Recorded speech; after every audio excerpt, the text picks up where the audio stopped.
But you see how much kidnappers are taking from victims. My thing is, government should always take organized leaders.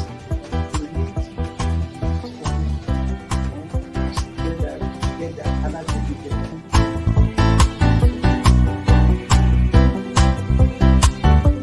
The 3% for the oil producing community is too low. So the support that is needed, and once you get the support, your energy will blossom. This is Nigeria. You need to give people sense of the long.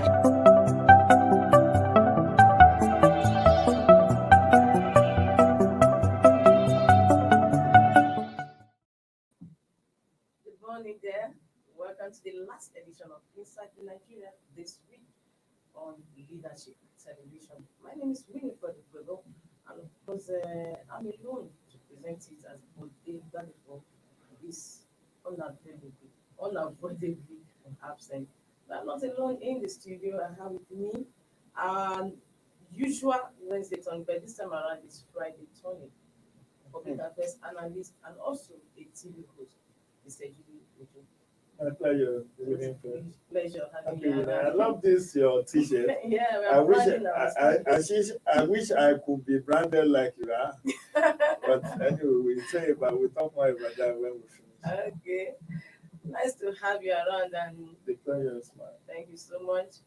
So we are about to dissect major headline news stories on some national newspapers. Of course, we are starting with our staple, the nation's most influential newspaper, and that is Leadership. And Leadership Friday is also the first and only Friday newspaper in the country. And the cover today says, despite military onslaught, bandits kill 454, kidnap 1,239 in 5 months. Leadership Friday. Despite military onslaught, bandits kill 454, kidnap 1,234 in 5 months. Sorry. I think I will have it closer so I can take the rider. 996 terrorists surrender. 258 killed in northeast, northwest in 2 weeks as defense headquarters. No rest for you until Nigerians enjoy peace. President Muhammad Buhari tells security chiefs. That is on Leadership Friday today. Portfolio stories. It is very disheartening. It is. It is very worrisome.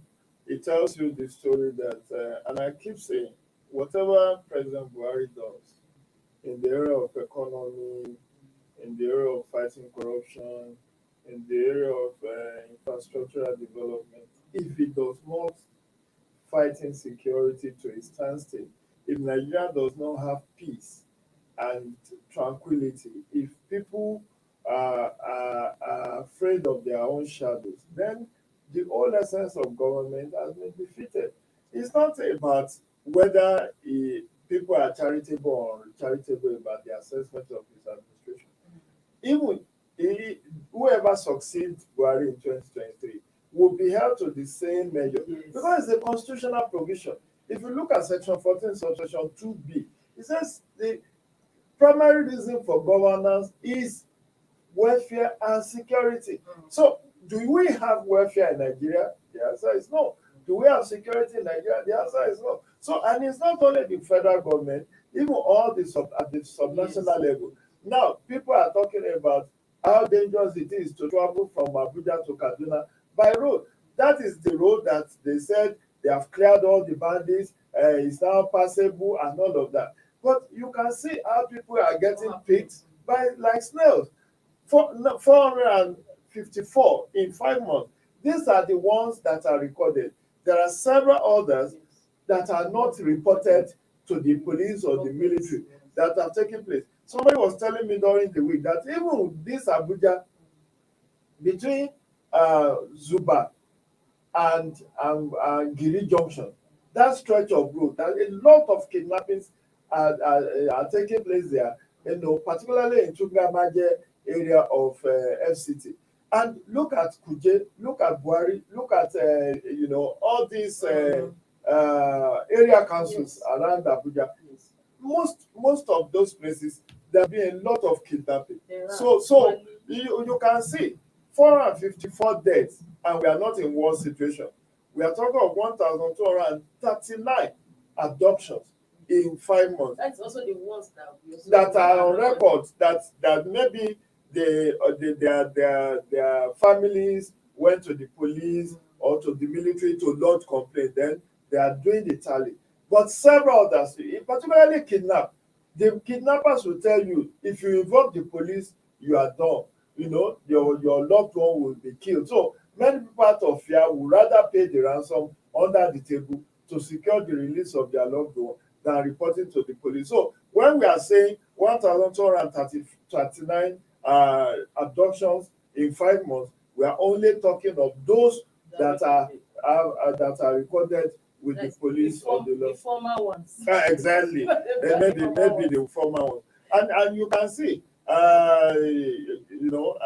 according to the defense headquarters, they said 996 terrorists surrender. That brings us the whole issue of Operation Safe Corridor. Now, these 996 people have killed, maimed, destroyed. Now we are offering them a kind of soft landing, and they are said to have been rehabilitated and reintegrated. Some of them, although the military debunked it, that they were being integrated into the Nigerian military. But whatever it is, uh, issue of terrorism is a global phenomenon. We must emphasize that it's not peculiar to Nigeria. Several other countries. I mean, if you watch CNN, you will discover that even in US, the number of should I call domestic or attacks, Yes. mass what do they call it now? It's not terrorist attack. They have a way. They have a way of, but mass shooting. Exactly. Yes. Mass shooting that has taken place in US alone this year is over 1,000. It's over 1,000. And when before US, there is a way they categorize their mass shooting, that if 4 or 5 people are involved, that's when they believe it is mass shooting. So if you shoot somebody, just one person, it's not a mass shooting. If you kill 2, it's not a mass shooting. But once about 5 and above, and that we have recorded that in US over 1,000 cases. As at the last time I tracked it, over 1,000. So terrorism or act of terrorism is not peculiar to Nigeria. It's a global phenomenon that even in Europe, in US, in Denmark, there have been a lot of terrorist attacks, maybe lone attacks and all of that. So the world has become more insecure despite all our technological breakthrough, despite all attempts that, and if you say poverty and unemployment drives, is it the same as the same thing that we experience here that is being experienced in Europe and America? Why are there this issue of terrorist attack, mass shooting, and all manner of? So it is quite unfortunate, but the president has charged the Nigerian military and police that no rest for you until Nigerians enjoy peace. But we've been hearing that cliche for as many as this administration has been in power. So we just hope that one day soon, Nigerians will be able to say, yes, we are now secure and we feel safe, and nightlife can start taking, because I don't think there's any light anyway. I don't crawl at night. I'm not a night crawler, so I don't know whether there's nightlife or daylight now. But whatever it is, I think this is a raw deal. This is not like what Nigerians expected, because many of us are working to earn a living, and after laboring all day, we want to go home and have peace and have rest. But with all this act of terrorism, it has not made life easy, particularly for highway travelers, people who travel by road. I told a gathering recently this week. I was at an official assignment and we were discussing Nigeria, and I said, look, when you see people traveling by here, it's not because they have money. This person that is flying You think he has money? It's It's not because he has money. He's just looking at the options. If is it not better to pay 50,000 and fly than to pay 5 million to terrorists to kidnappers? Because you do the math. If you get picked like snail, then your family will be the one to start looking, gathering resources to bail you out, and that's if you are lucky. Some don't even get, even after paying the ransom, they don't even get to be released. So that's why you see a lot of people that now they have to fly, and if they don't have the money, they borrow money to be assured of their safety. Because look at the attack that took place on the Kaduna Abuja rail line before these Yes. rail workers went on strike. And initially Nigerian Railway Corporation was denying it, but later they admitted that, but it's not Boko Haram, it's just some bandits. Now, if bandits can attack rail line and train, if they can track train, and they know now is that the very, very VVIP, very, very important personality, are the one that are now riding train. So if they get to continue to make to make attempt. So if they pick one senator, I learned that sometime in the past, a senator was seen hanging, like in Molwe, was hanging in a train. He couldn't get a seat. He just said, no, just let me be on this train. I don't mind standing for 2 hours. At the time, even then, they will be the ones to buy most of the seats in the plane. Yeah, even before we're no longer getting seats on the train. I was in train. Kaduna once and there were no seats left. And very prominent woman also complained that she too is also high, that she didn't get. That that somebody came and bought tickets. You know what I also learned, that there was a time that I've applied that route. I've traveled from Abuja to Kaduna and back by train, but only once. Now I learned that there was a time that because of VVIP that are on the train, a helicopter will shepherd them from Abuja to Rigata in Kaduna, and so helicopter will be flying above the train as it moves, just because of safety.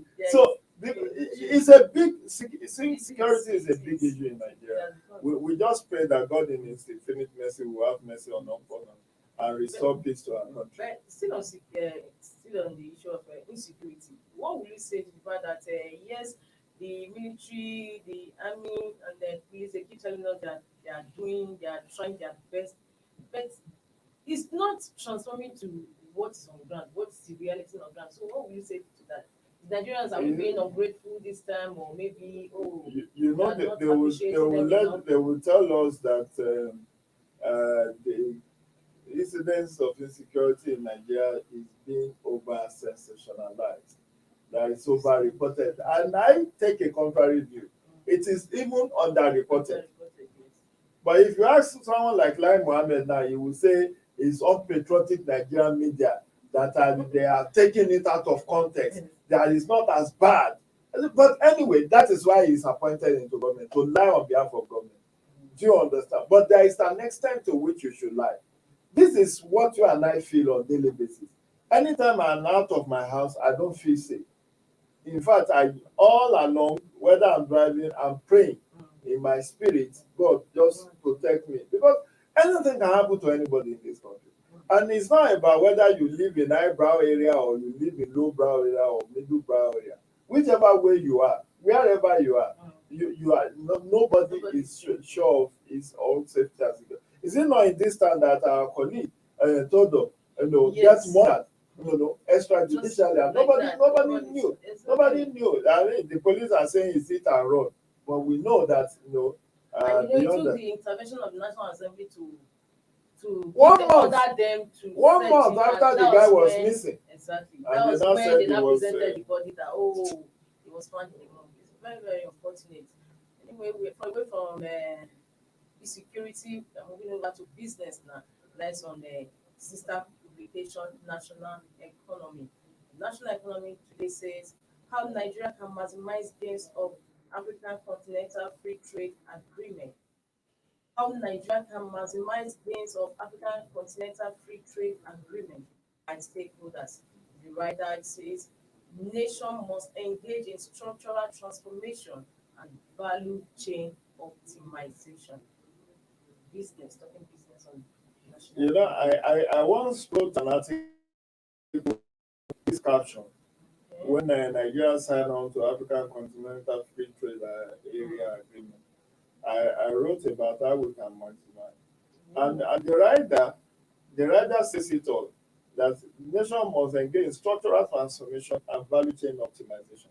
Let me take it from the angle of value chain optimization. How can we, even with, there was this AGWA, African Growth Opportunity, the AGOA, by the champion by George Bush administration, to help Africa to improve trade relations between Nigeria and between Africa and America and USA. How much of that have we taken? How much of that opportunity of AGWA have we taken? Now we have African Continental Free Trade Area Agreement. It's been like 2 years now that Nigeria signed on to it. I think we signed on to it in 2019. We signed into so many agreements. Either 2018 or 2019. But I recall that I analyzed that African Continental Free Trade Agreement at that time and did an opinion article on it. But like I said, look at it this way. Why have we not profited maximally from all these trade agreements that we have signed on? We keep crying that the trade is not fair. The trade can never be fair. How do you expect trade to be fair when you are a raw material producing nation? Chinese will come to Kaduna here, buy ginger, process it into ginger tea. That ginger tea, they will buy it from local farmers very rough bottom price. But we do not do value addition. There was a time Lai Mohammed was shouting that Nigeria started exporting yam to US and Europe. Yes. If you process yam into flakes, yam flakes, semi-finished, is it not somebody who thought through and started doing yam flour and started doing plantain flour? That's value addition. Yam flour, different types of flour are in the market. Exactly. That's value addition. And now it lasts much longer than if they were in their raw material form. Local technology is what we are still using. You still peel the yam, sun dry it, and then turn it into yam flour. But there are a lot more you can do with yam. More sophisticated, yes. more. From what you just said, and maybe it's being imported then. It's imported. Most of these things are imported. I mean, I'm just speaking agriculture now as an example. Ginger. The best we do is to do eat it raw or use it to cook.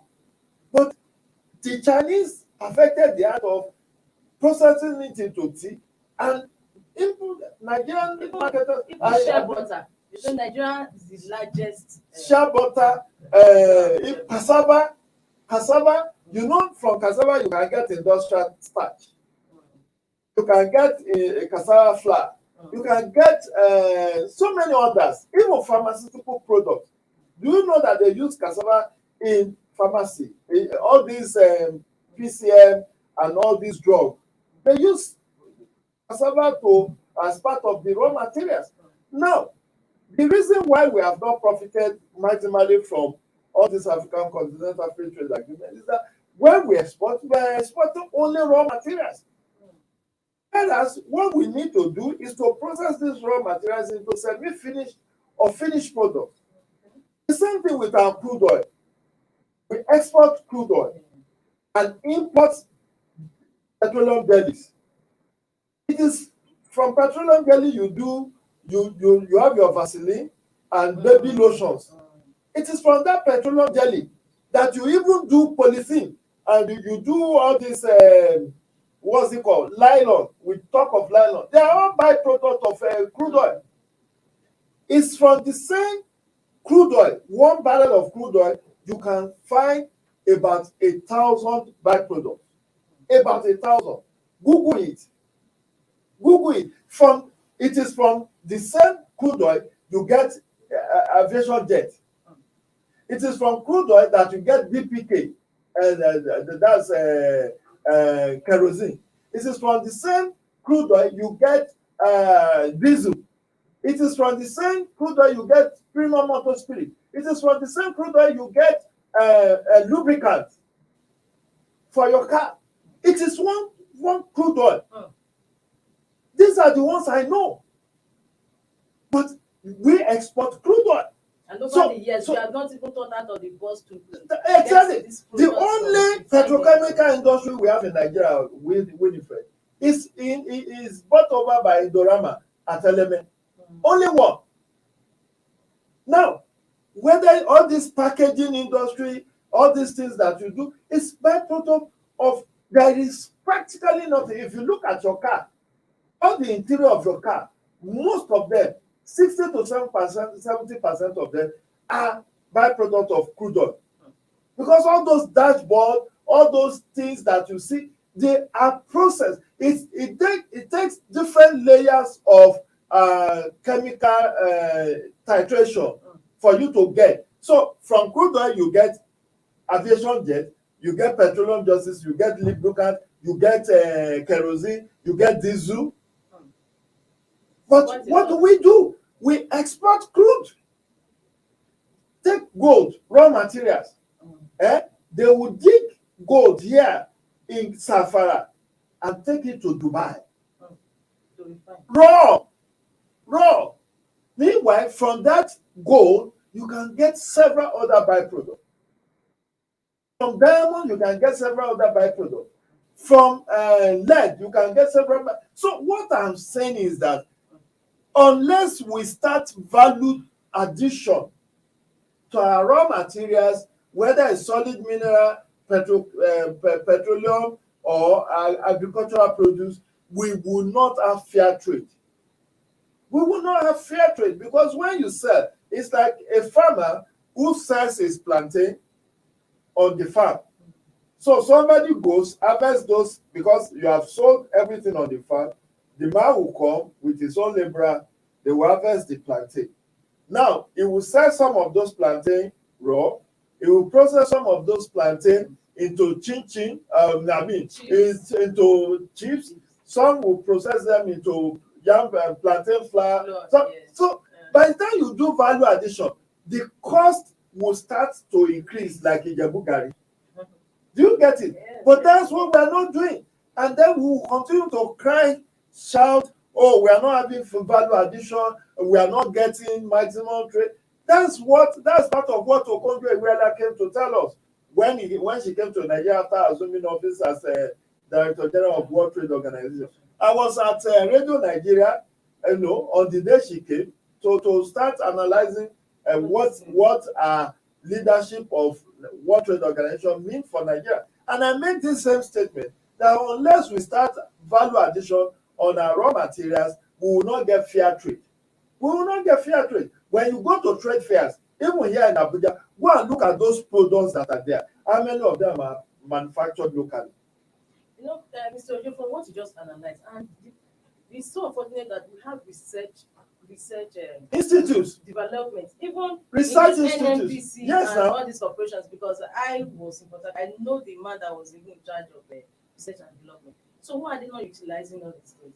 Because of corruption. Simply because of corruption.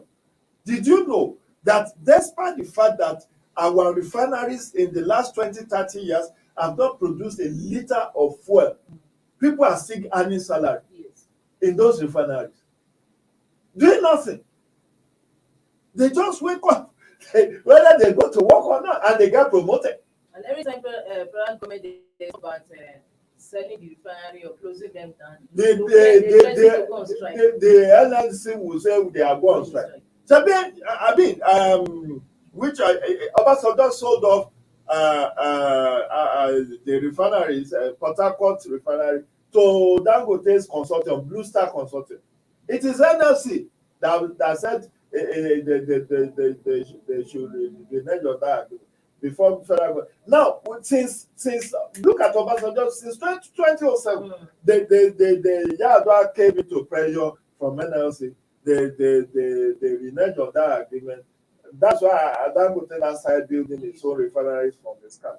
But just look at the enormous loss. Ajaokuta, there was a newspaper report that despite the fact that Ajaokuta has not been producing, there are workers there that have been getting salaries every year.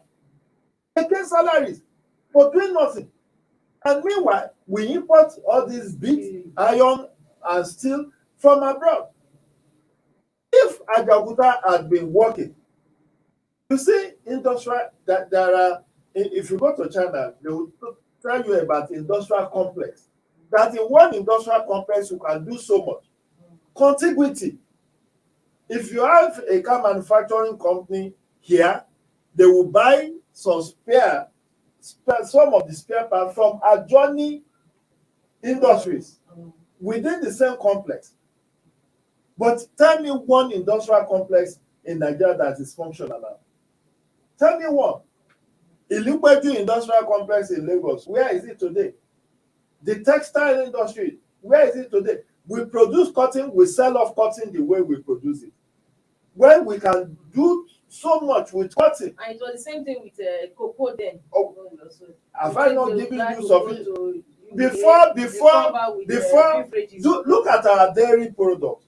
Look at the millions of dollars we spend in importing milk from Denmark, from European countries. Milk, as a milk that you give. Don't talk about baby food. Everything is imported. Lactogen, Cerelac, all of that. Meanwhile, just imagine if you have that technology to produce these things locally. It will be cheaper and the quality will be, because some of these products that are produced, like, let me give you rice. When the Chinese people from Thailand or Singapore or those Asians, some of the rice they import to Nigeria have been harvested over 10 years ago. They just use pesticide to preserve it in their silos. So when they now start to bag it, that's why they call it polished rice. Polished. They now polish it, because the lifespan of the pesticides on it, they will have allowed it to expire, and then in the process of bagging those rice, they will now polish it and then sell to and be licking our mouth. Very yummy. Don't know that these are not healthy. They are not healthy. Have you seen some of this frozen chicken that are brought from US and from Europe and America? Some of them were injected with steroids. That's why today I don't eat frozen chicken. I don't eat frozen chicken again. I got this chicken and cheese that people who are licking their mouth. They don't know it's slow poison because they are injected with steroids. That's why you see them swollen like Gary Jebu. These are chickens that were raised under 1 month. So, but that's why I'm saying let's look at domestic policy. If we have value addition. But then, if I'm reporting, if federal government is not doing nothing, what happened to private sectors? Have they incentivized the private sector? Look at the cost of doing the ease of doing business in Nigeria. The ease of doing business. That's what I want us to look at. See, those who have the technology, are they being encouraged? Look at the policy somersault.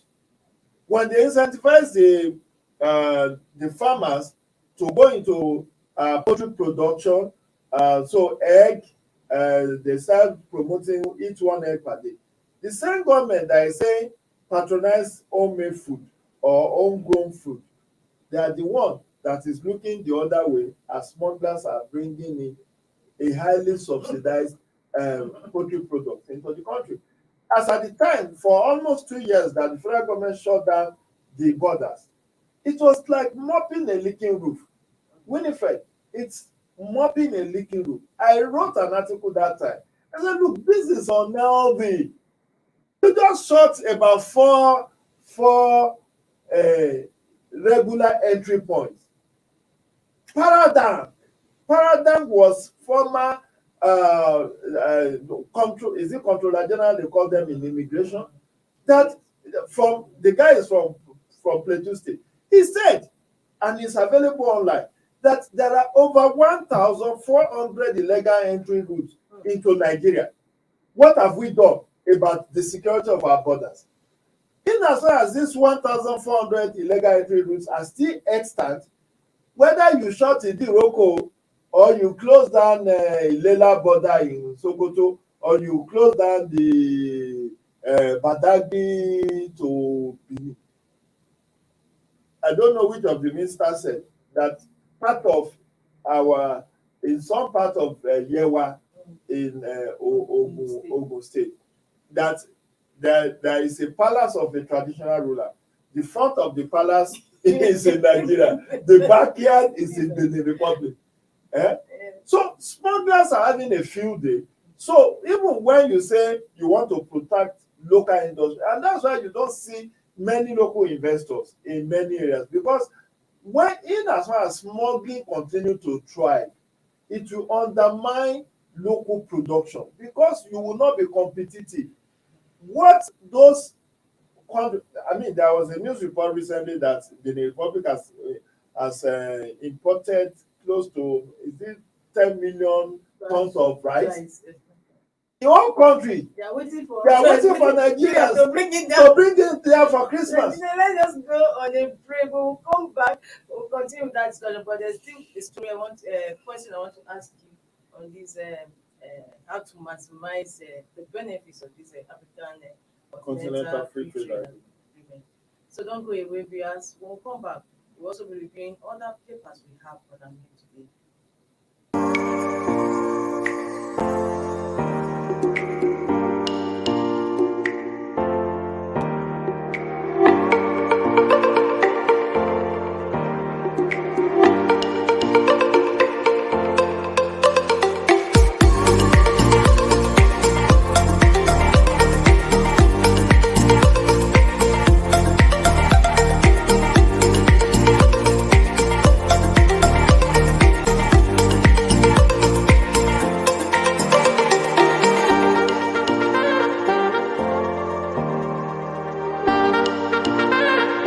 For sponsorship and advert placements, please contact 080-3688-6158. Last Word Leadership Podcast Studio. You have the last word.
Inside Nigeria, keeping you informed on what matters.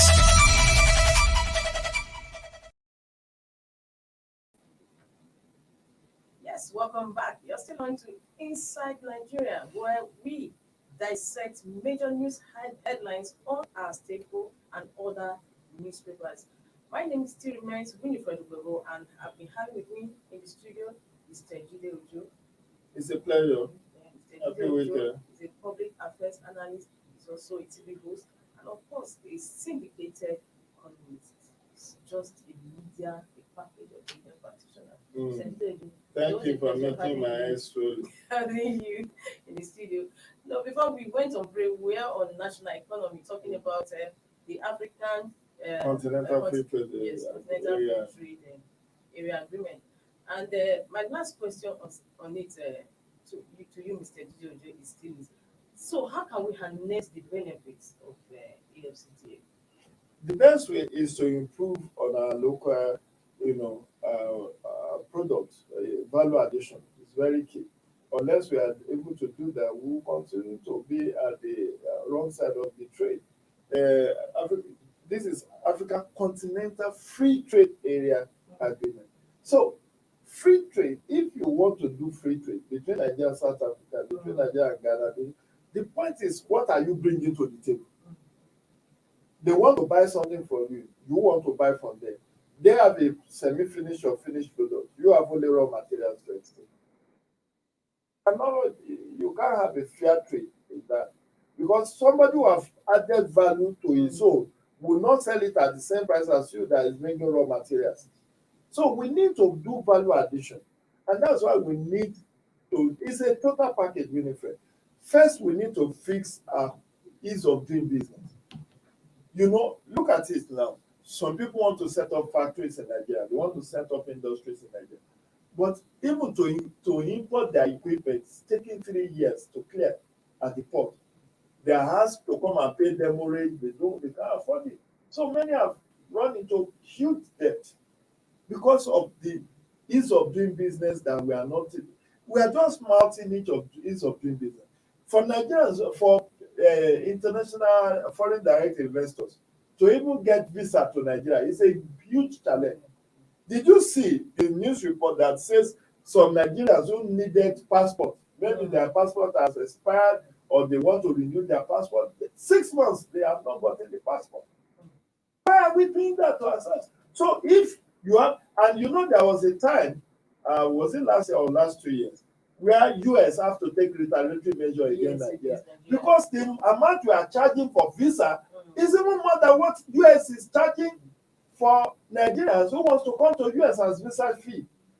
And that is, you want to promote trade, you want to bring foreign direct investment into your country, you look at the insecurity. If your country is not secure, who will come and invest in your country? So everybody is now doing trading as in marketing, buying and selling. That is not what makes a country to grow. Buying and selling, commerce is not what makes a country to grow. It's industrialization. The Chinese today, the reason why we are approaching Chinese to come and help us fix our infrastructure is because Chinese provide cheap labor. The population of China is 1.3 billion. So even Americans go to Chinese for their product. Only that they will tell the Chinese the specification of what they want. So our own brothers from Southeast will go to China and say, give us the lowest quality. Because if you bring high quality, Nigerians will not buy. So they will bring clothing materials or textile materials that are of low quality. But Americans will go to China because there is cheap labor in China. They will prefer to go. They can do the specifications. They will now have a technical partner in China who will do the actual production. Because in US, the amount you pay labor is fixed. You cannot go beyond it. But in China, because they have cheap labor, you can get it at less than 1/3 of the price you pay if you have to produce the same good in US. So now look at it. When we go into agreement, maybe to come and help us with development of our rail sector or aviation sector or road sector, they bring in their laborers. Because it's also an opportunity for them to export jobs to Nigeria. So they bring in some of their laborers as technicians. They say they have the technical expertise that Nigerians don't have, which is a lie. So, but the problem for me primarily is ease of doing business. What is our ease of doing business climate like? To access land in Nigeria is a huge challenge. There's a lot of corruption along the value chain. So you want to get a plot of land, 5 years down the line, you have not gotten C of O, even when you have procured the land. You understand? You have to beg a lot of people to be able to get title documents on the land. So to access land is a problem. Now, multiple taxation. So you set up a factory, local government will come and ask you to pay tax, state government will come and tax, federal government will come and not pay tax, then they will say VAT the tax. So all manner of taxations. So that's why everybody has turned into traders. One person will go to China, hey, I need this, I need this, I need this. Ship it to me. They do the transaction. It comes back. They bring it. It's already finished product. Hey, my container don't arrive. Oh yeah, come and take your own. Everybody takes their own. It's already a finished product. Nobody is talking about setting up factory in Nigeria. And that's why we need to look critically at ease of doing business.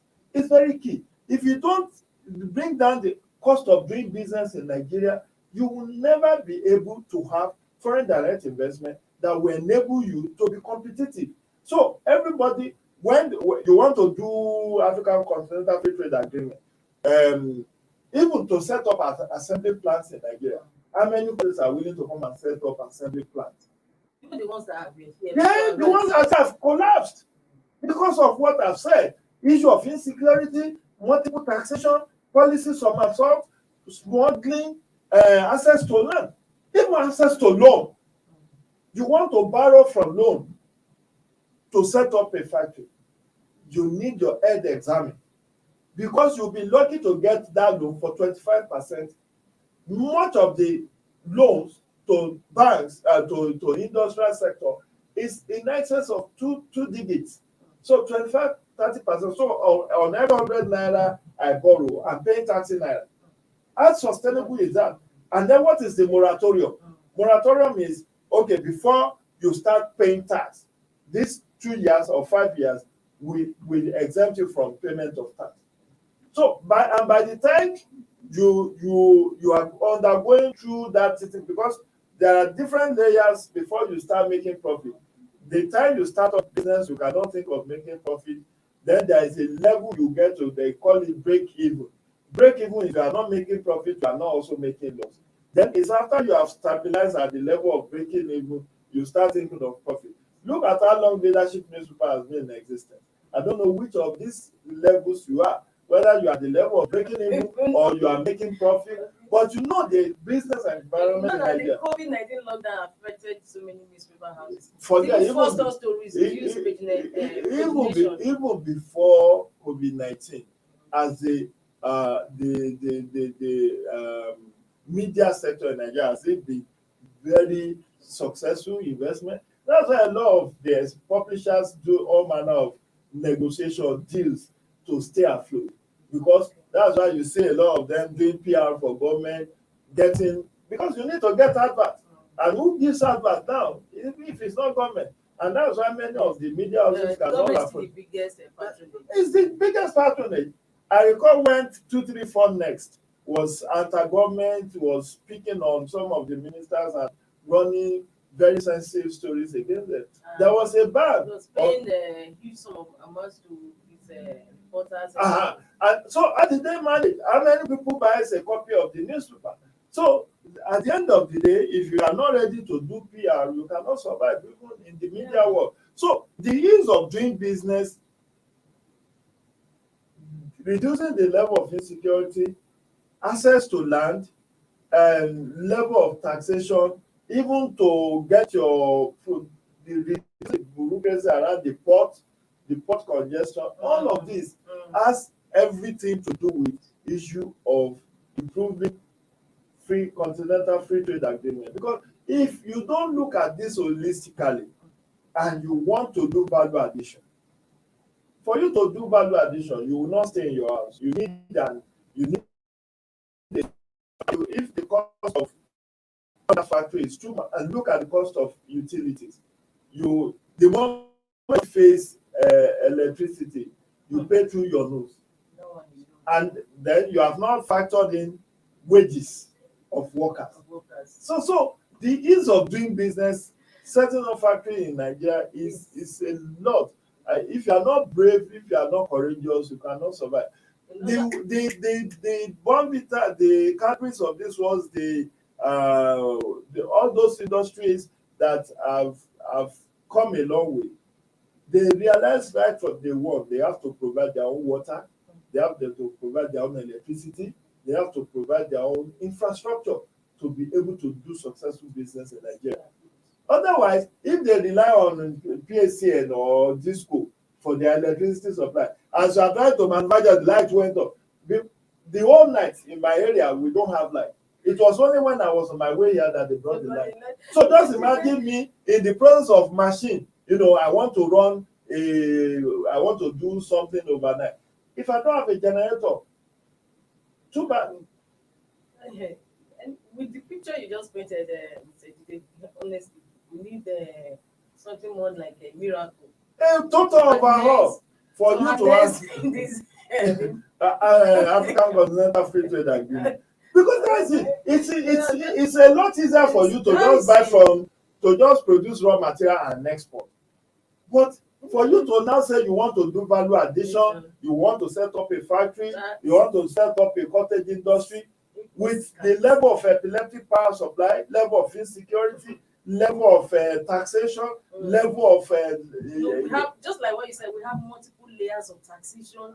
This one will come, even in FCT alone, this one will come, no, you have to pay for this, you have to pay for that. At the end of the day, anyway, let's move away from national economy. We've dwelt so much on this today. We're actually going to take Nation newspaper, because Nation newspaper just added a little to what leadership captured when he said, court, bandits are terrorists. Judiciary proscribes Yambidiga, Yankada groups, others. Membership declared unlawful. But we are not going to spend so long, dwell much now on the Nation newspaper. Let's move over to Nigerian Tribune.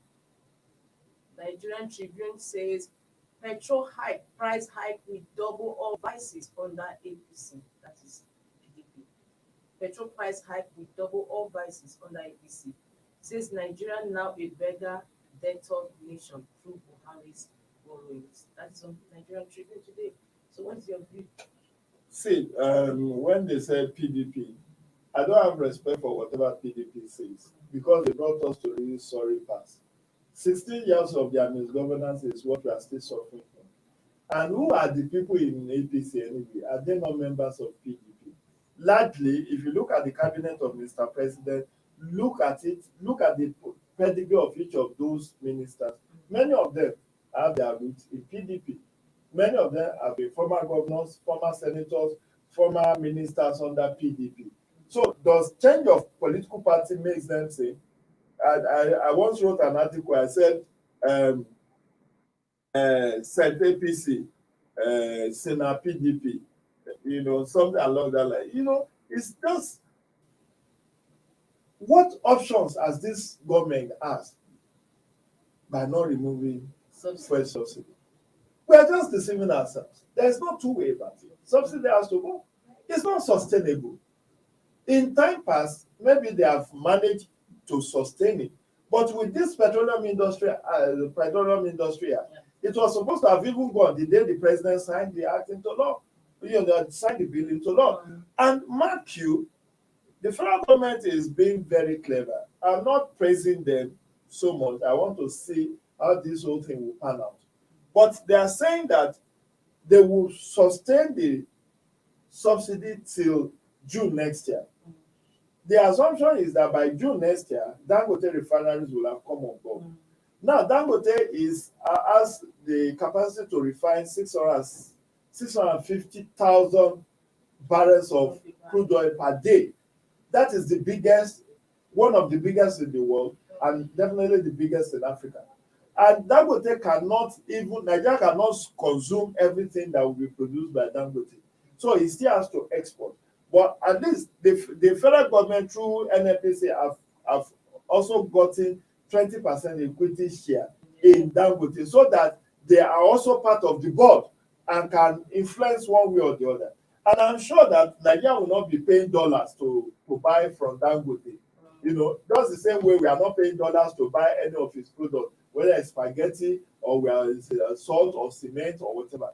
Do you get it? We are buying at using Naira. And the same thing, because we offered him free trade zone. That's where he has his refineries. And being in Nigeria has done so much for him. So definitely I won't expect that he will not be selling for us, asking us to pay in foreign currency. But beyond and above that, there is also something that is going on simultaneously in the petroleum sector. There are 3 modular refineries that are also coming on stream. one in Benin, Yes. one in Imo, and one in maybe Bayelsa or somewhere, or either Bayelsa or Akwa Ibom. So there are 3 modular refineries which are also coming up on street. Then apart from that, they are also repairing the Port Harcourt refineries with the $1.5 billion they want to repair.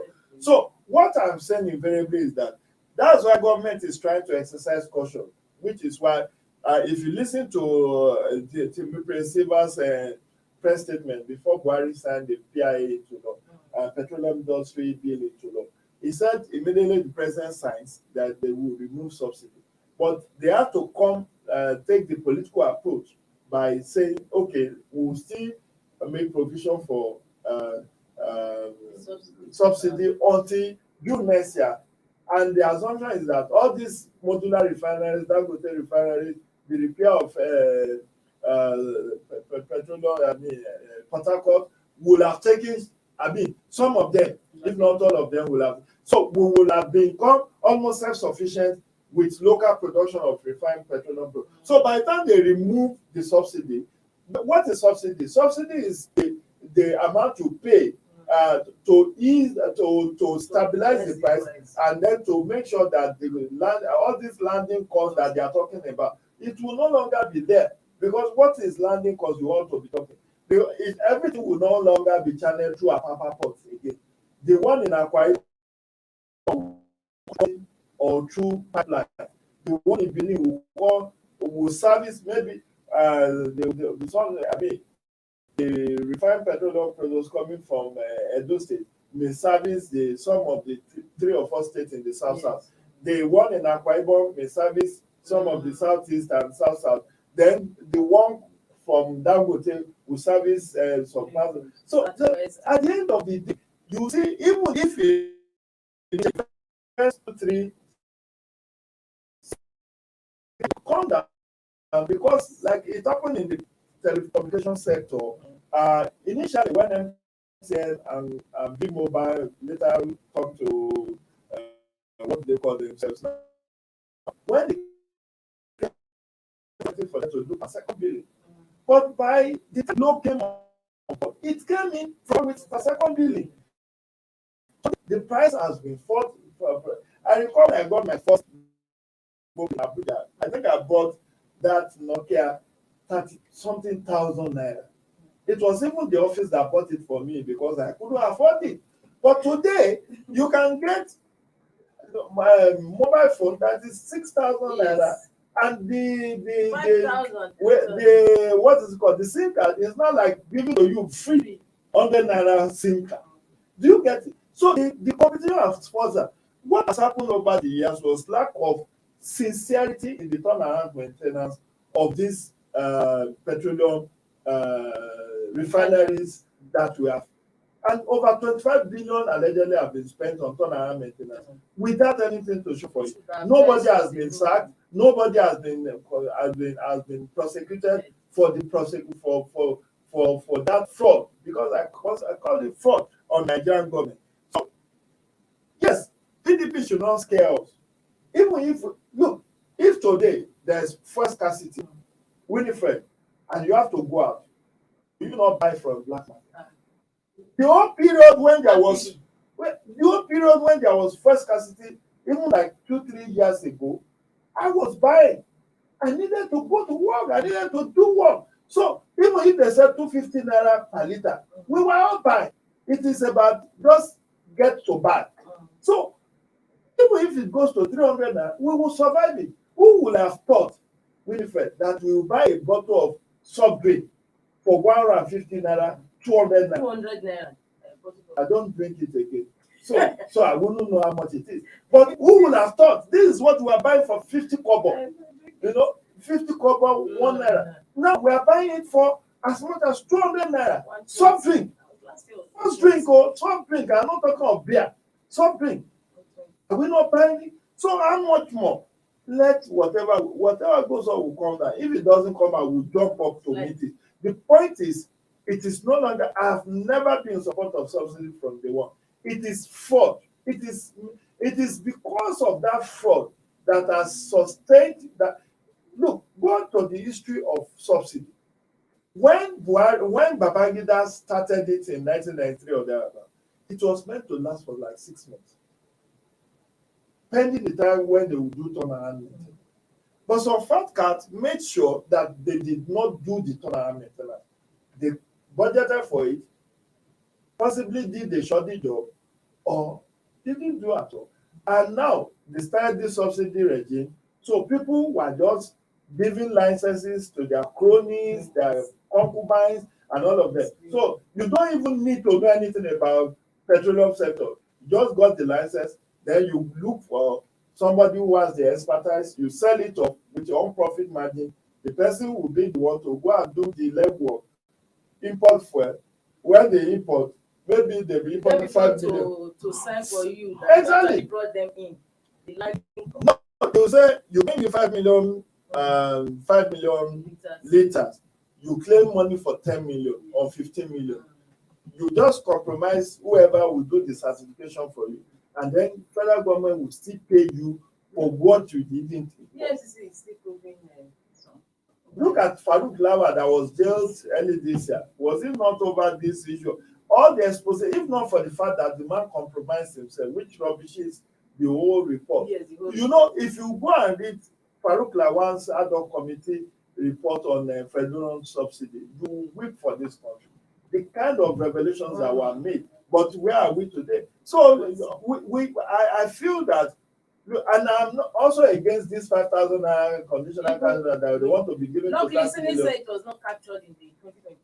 Even if it is captured, I'm against it. It's No, another level of fraud. Exactly. It's another level of fraud. That's 5,000. People who afford to buy fuel for 500 naira per liter will still be the one that will be getting the 5,000. So how are they going to disburse the 5,000? It doesn't make sense. It's not tenable. It's not tenable. It's not sustainable. We are actually out of time now, and we need to go. It's a pleasure. It's always a pleasure having you around, and it's like there's not enough time.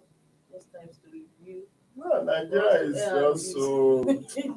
Sometimes I feel let down because we that's why Professor Ewosa Osaga, in his classical work, seminal work called Nigeria, a clay-footed giant, a crippled giant.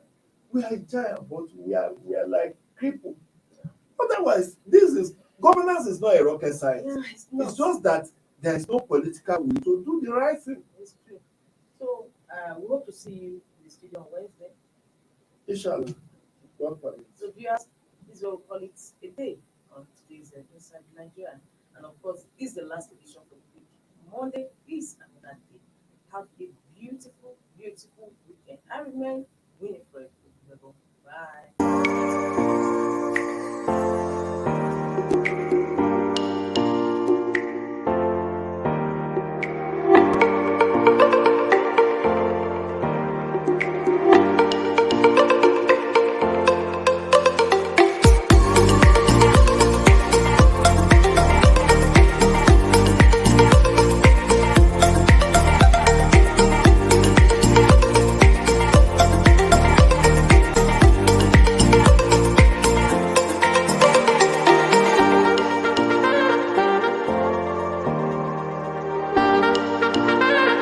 For sponsorship and advert placements, please contact 080-3688-6158. Last Word Leadership Podcast Studio. You have the last word. Thank you for watching. For sponsorship and